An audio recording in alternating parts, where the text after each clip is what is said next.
Standby na tayo, Sir Jess. Let's go.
Good afternoon. You're watching Business World Live. I'm Jess De Los Santos. Let's take a look at how the local bourse closed today.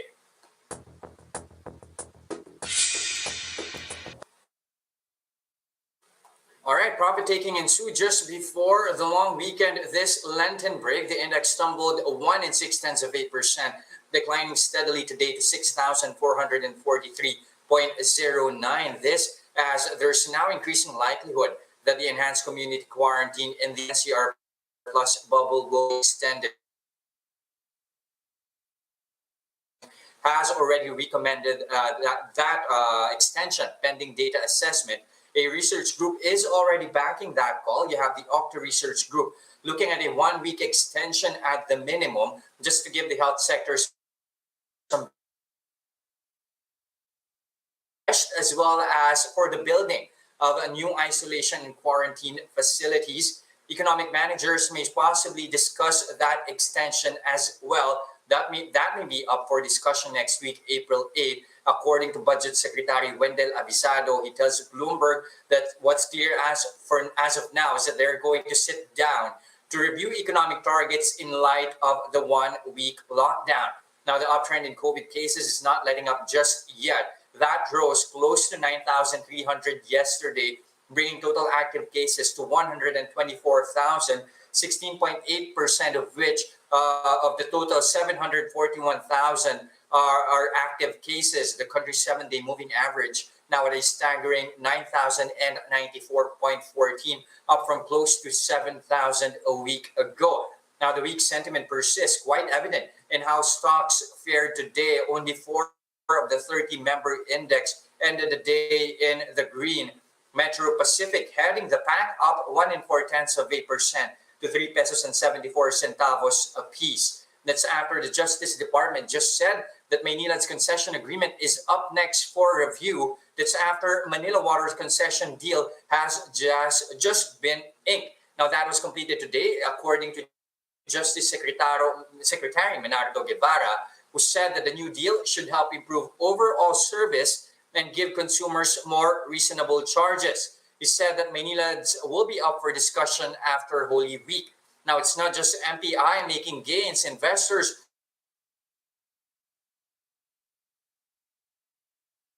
0.1% today to 16 pesos and 8 centavos a share. But unlike those water stocks, a number of lenders took a dive today. This as commercial lending fell for the 3rd straight month in February. Bank net loans dipped 2.7% in February, a deeper fall than the 2.5% in January. Now, the financial sector on a 2-day retreat now, down 1.5%, with a number of lenders leading declines in the local bourse. BPI tanked the most, down 3.2% to 81 pesos and 50 centavos a share. BDO also bruised by that development, lower by 1.8% to 102 apiece.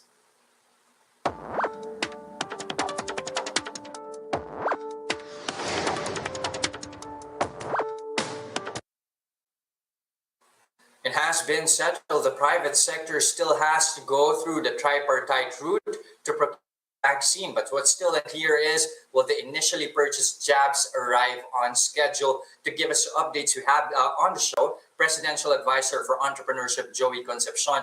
Good afternoon, Sir Joey. I think, sir, your mic is on mute. If we can just unmute it for a bit, sir. Good afternoon. I'm on. All right, sir. There you go. Okay, so going back to my question earlier, how sure are we that the vaccines procured by the private sector will be delivered on schedule, given, of course, a seeming global supply shortage?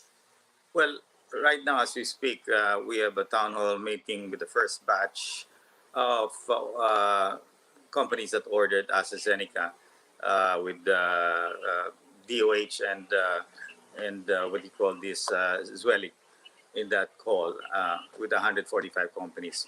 Nevertheless, I should be getting the arrival dates pretty soon. First batch is scheduled to arrive on time on May and June. That was an effort of the private sector, especially this group, this small group, who really took the risk, no, to put an advance purchase, and we could have lost part or our entire deposit there, no, for securing the orders to arrive on May. So I was assured that these are on schedule, and we will get the weekly arrivals, no, for all of these AstraZeneca vaccines. The second batch is still on schedule, third quarter. This has nothing to do with what is happening in Europe because these vaccines are coming out of China. These are AstraZeneca shots from Thailand. Correct? Yes, these are produced in Thailand, so Thailand has no issue. I mean, all of the production is scheduled and there are no delays. How about the Novavax vaccines? The Novavax vaccines will be arriving third and fourth quarter. The thought that the pending moratorium on exports being planned by the government of India, if it's the 2 months, then it should end before the arrivals of Novavax, because that will be arriving here July, August, September, all the way onward to the fourth quarter. So let's assume it arrives on July. We're right now towards April, so even if you look at May and June would be the moratorium, I think Novavax will be able to get through. Even with Covaxin of Bharat, that one maybe, but Bharat is not a very huge production center. Novavax is made out of Serum Institute of India, which is the largest, and I think that is more of a concern. But Covaxin promised to deliver 1 million doses by May and June. No? They're trying their best to even make it as early as April, but the EUA of Covaxin is still to come out, hopefully this coming month, this April. All right, so at least at the moment, you are expecting the first batch to arrive by May. By then, should we be expecting an immediate rollout of the vaccines? And how exactly are you planning to inoculate the private sector here? Will this be in coordination with the health department or partner hospitals? Yes, it's in coordination with the health department. In fact, in this town hall meeting, since the first batch will be the first to really receive the vaccines this coming May, we have to have an execution plan. So we have decided to go with Zwellig, who will be our logistics provider, which is, to my mind, very critical. So they are in the planning process with all the different private sector companies, which is good. So I'm encouraged with the ongoing discussions in the meeting right now. And the private sector companies are free to choose their provider as to who will handle the inoculation or the vaccination itself, of its employees. They can talk to people like Makati Medical, Unilab, and many others out there, Ayala, I'm told, and of course, Zwellig is also doing it. And there are countless of other private sector companies that are doing this. Question is, will the sector still follow the prioritization list as identified by the government, or do you have a number of target vaccinees as well at a specific period? Well, there's close to 400 plus companies from different industries. So each one would have their own priority sector. Yes, we will. In principle, we are following the priority sectors of set by DOH. But of course, each company may it's not being done in a concerted way, because some companies may be able to do and vaccinate faster than others. So I think we're being given that flexibility. The whole idea is we have a list of who we'll vaccinate. If we have 10,000 employees, we will vaccinate those 10,000 employees within the shortest possible time. No? So yes, we are following a priority list. The economic frontliners are A4. So you start with security guards, your real frontline workers, and etc. But certain companies will move faster because they maybe plan for it much better. So they might be all the way down the line already and doing the executives and the managers. But others might be halfway through. So we cannot do this in a concerted manner. Each company will be implementing their own, following their own schedule. No? Now, sir, is the distribution of the vaccines that you procured, is it going to be Metro Manila centric? What percentage or what share is going to at least be allotted for Metro Manila and other areas? I don't have the percentage, but each company will vaccinate their employees, and some of them are Visayas and Mindanao, some are in Luzon, Far Luzon, all over the Philippines. No?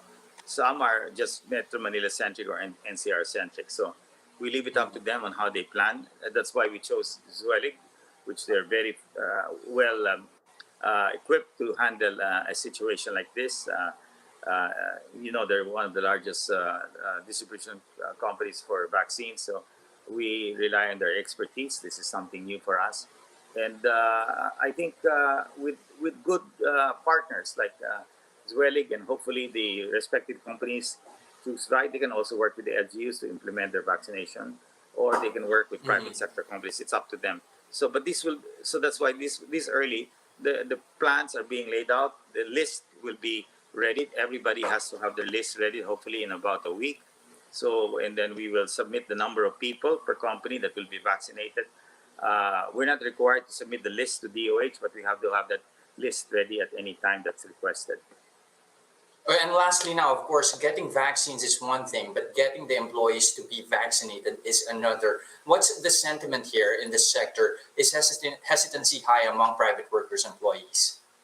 The acceptance level was low in the beginning. Many companies were challenged with that to convince, but since supervisors, managers, executives, and even owners are allowed to together with their families, to be vaccinated, that buoyed the confidence of the employees. No? So to see their bosses being vaccinated, they are reassured that the vaccines have the best efficacy and safety.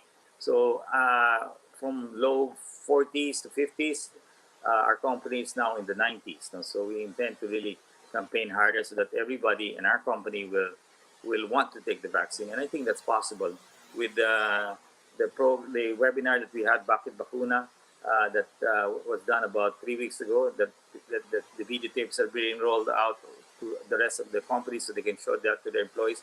And more webinars are going to be focused on, and we will be inviting employees of companies to join these Facebook sessions so that they can see for themselves and understand why it's important to take the vaccine.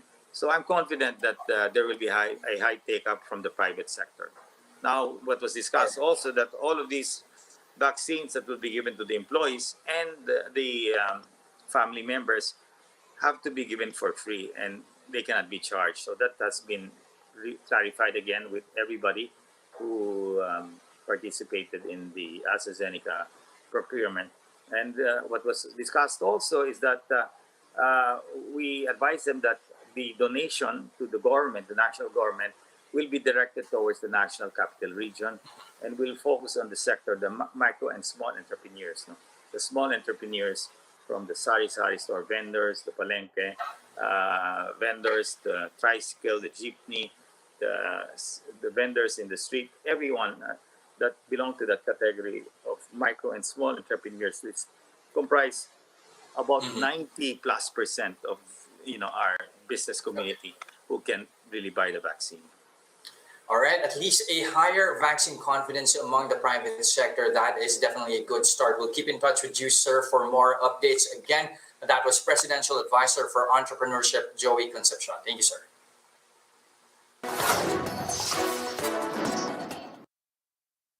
Here are other headlines we're keeping our eyes on. The central bank said inflation is likely to hit as much as 5% this month. This despite signs that the recent uptick in meat prices is now starting to ease. The Philippine Star reports that official projection for March inflation is pegged between 4.2 and 5%, this time driven by higher oil prices and a weaker peso that made import costs more expensive. A reading above February's 4.7% inflation shows that the rise in prices has been accelerating for 6 straight months. BSP Deputy Governor Francisco Daquila earlier forecasted that inflation will not venture to the 5% level, which had not been seen since the rice crisis in 2018. Now, for the first 2 months, inflation has averaged 4.5% year on year, running above the BSP's 2 to 4% target for the year. And a United Nations agency downgrades its growth forecast for the Philippines to 6.5% from the earlier estimate of 7%. UN Economic and Social Commission for Asia and the Pacific says the update is due to the country's failure to contain the COVID-19 outbreak. ESCA noted that the economy's heavy reliance on remittances may further hamper recovery as the global health crisis continues to threaten wages and job stability of OFWs. The 2021 projection for the Philippines was second in Southeast Asia after Vietnam's 7%. ESCAP also warned that the pandemic's impact will worsen poverty in the Asia-Pacific region, where an estimated 89 million more people will be pushed back into extreme poverty. And those are the biggest news this trading day, March 31st, 2021. I'm Jess De Los Santos. We are One News. Mask on, wash hands, and stay safe, Philippines.